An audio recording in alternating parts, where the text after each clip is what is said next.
Voyageurs galactiques et adhérents émérites de la belle bibliothèque de notre non moins plaisante arche interstellaire, l'équipage et moi-même espérons que vous passez un bon voyage en notre compagnie.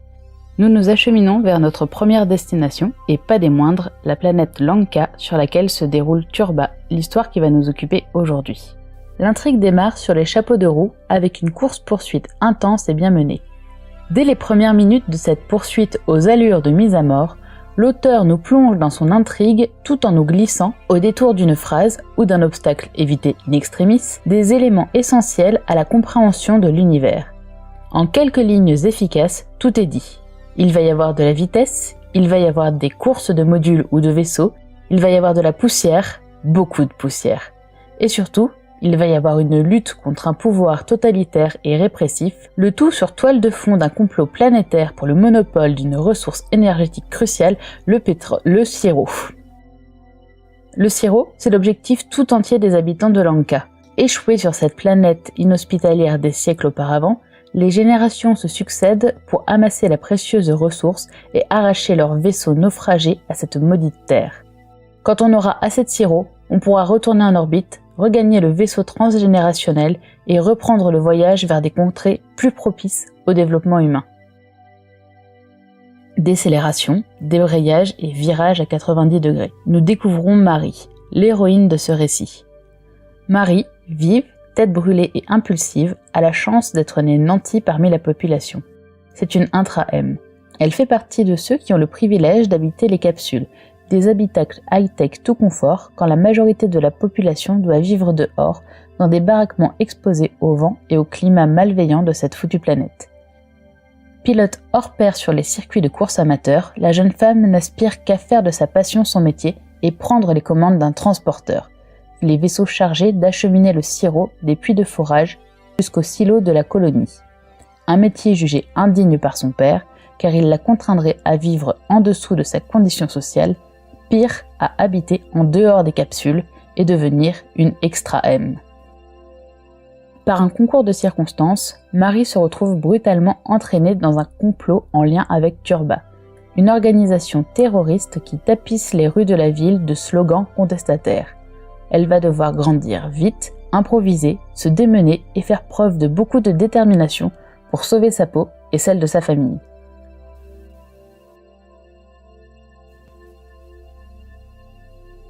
Turba est une bonne histoire, avec un univers travaillé, un propos intéressant et un bon rythme. J'ai aimé comment d'un pitch de base assez simple, l'intrigue nous emmène explorer différentes couches de complexité.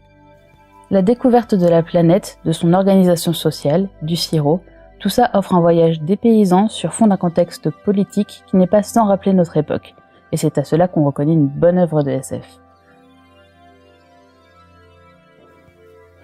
Quand on me parle de classe sociale dominante qui récupère et stocke les ressources de toute une société, d'un groupe d'activistes qui luttent pour la redistribution des capitaux, quand on évoque la question du déterminisme social, de l'inégalité des chances et du plafond de verre, eh bien j'aime ça.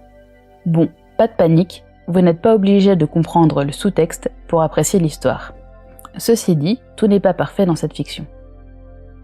Marie, pour commencer, m'est apparue comme absolument insupportable. Entêtée, irréfléchie et impulsive, j'ai peine à croire qu'elle a 25 ans tant ses réactions sont râles et pâquerettes. J'ai d'une manière générale quelques difficultés à m'attacher aux personnages. J'ai parfois trouvé leurs réactions un peu artificielles, j'ai préféré me vautrer avec délectation dans les belles descriptions de la planète et dans les phases d'action qui sont un des gros points forts de ce récit. Autre point d'amélioration possible, si le texte au présent permet une immersion immédiate et très efficace, pas mal de petits soucis de concordance des temps se sont glissés au milieu du récit. Elles m'ont à plusieurs reprises fait sortir de ma lecture. L'univers est travaillé et tombe parfois dans le trop détaillé, voire dans l'incohérence. J'appelle ça les moments « lecteur, pose-toi et je t'explique ». Lorsque l'héroïne manipule un objet ou assiste à quelque chose dont elle a l'habitude, l'arrivée de l'appel holographique par exemple, et que la narration est cadrée sur son point de vue interne, Il n'est pas cohérent que le récit nous détaille par le menu la façon dont la technologie se déploie et fonctionne. Marie y est habituée, elle ne devrait pas y prêter attention et l'auteur ne devrait donc pas avoir l'occasion de faire cette description. Pour autant, la profusion de détails et d'anecdotes sur l'univers le rend vivant et foisonnant. Il y a donc un équilibre extrêmement délicat à trouver et il penche un peu trop souvent à mon goût vers le petit trop qui me fait sortir de ma lecture. Malgré tous ces points, pas si importants que ça, Turba est une lecture agréable, bien tournée, intelligente, haletante et dépaysante. Le livre est toujours en cours d'écriture et j'espère que son auteur saura le mener jusqu'à la fin.